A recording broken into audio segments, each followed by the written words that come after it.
F'Bukarest ingħata bidu għall-Kungress tal-Partit Popolari Ewropew fejn fost l-oħrajn qed jiġu diskussi diversi problemi li qed taffaċċja bħalissa l-Ewropa fl-isfond tal-elezzjonijiet importanti illi se jsiru f'Ġunju li ġej. F'kummenti lil Net News il-kap tal-Partit Nazzjonalista Bernard Grech spjega kif dan il-Kungress se jiġu diskussi diversi suġġetti fosthom kif trid tiġi indirizzata l-għoli tal-ħajja u l-importanza li n-nies joħorġu jivvutaw fl-elezzjoni ta' 8 ta' Ġunju.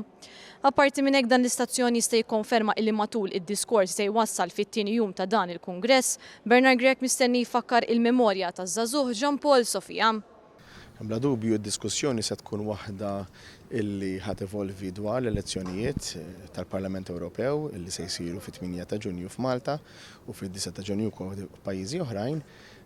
Se jkun hemm interess għaliex wara li ġie approvat anki il-dokument li fuq se jkun ibbażat ukoll il-programm tal-IPP se nkunu qegħdin niddiskutu anke fuq diversi livelli mhux biss bilaterali manka oħrajn il-ħidma tagħna bħala Partit Nazzjonalista anke għall-ġid ta' pajjiżna. Se jkollna anke elezzjoni importanti għaliex ħajkonna anke l-kandidat tagħna nkun qegħdin immexxu l qudiem imma anki se jkollna bla dubju laqat illi jagħtuna l-opportunità illi nitkellmu dwar is-salbna ta' dritt, l-għoli tal-ħajja, bla dubju anki dwar dak li seħħ Malta lill-Mikwi Jean Paul Sofia, imbagħad fid-diskors tiegħi se nkun qed inwassal il-messaġġ għal Partit Popolari Ewropew illi huwa fil-fatt l-aktar partit b'saħħtu u li jrid ikompli jaħdem kulħadd flimkien għal ġid tal-popli diversi ma wkoll għall-Unjoni Ewropea. Fil-bidu ta' dan il-Kungress il-President tal-Partit Liberali Nazzjonali fir-Rumanija qal li bħalissa l-Ewropa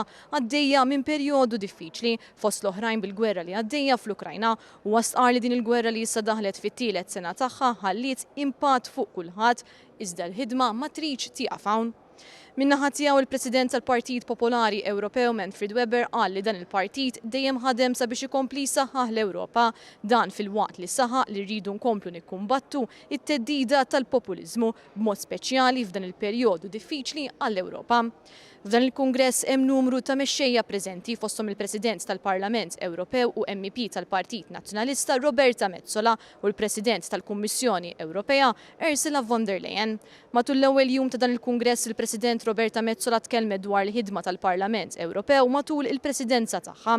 Dan apparti li saru numru ta' diskussjonijiet dwar is-sigurtà, difiża, is-solidarjetà interġenerazzjonali, l-ekonomija kif ukoll ix-xogħol fejn fost l-oħrajn tkellem is-Segretarju Internazzjonali tal-Partit Nazzjonalista Beppe Gallja.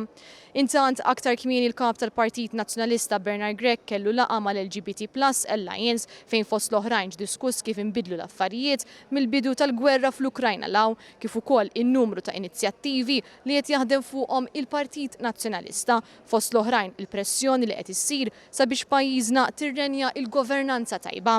Aktar tard matul il-jum Bernard Grech intaqa' wkoll mal-President tal-Kummissjoni Ewropea Ursula von der Leyen kif ukoll mal-President tal-Grupp tal-Partit Popolari Ewropew fil-Kumitat Ewropew tar-Reġjuni responsabbli mill-Kunsilli Lokali Oligerd Geblewicz. Għal dan il-Kungress il-kap tal-Partit Nazzjonalista Bernard Grech jinsab akkumpanjat mis-Segretarju Ġenerali tal-Partit Nazzjonalista Michael Piccinino kif ukoll mix-Shadow Ministers David Agius u Beppe Fenekazami. Matul dan il-Kungress mistennija ssir ukoll votazzjoni fuq il-manifest elettorali tal-Partit Popolari Ewropew.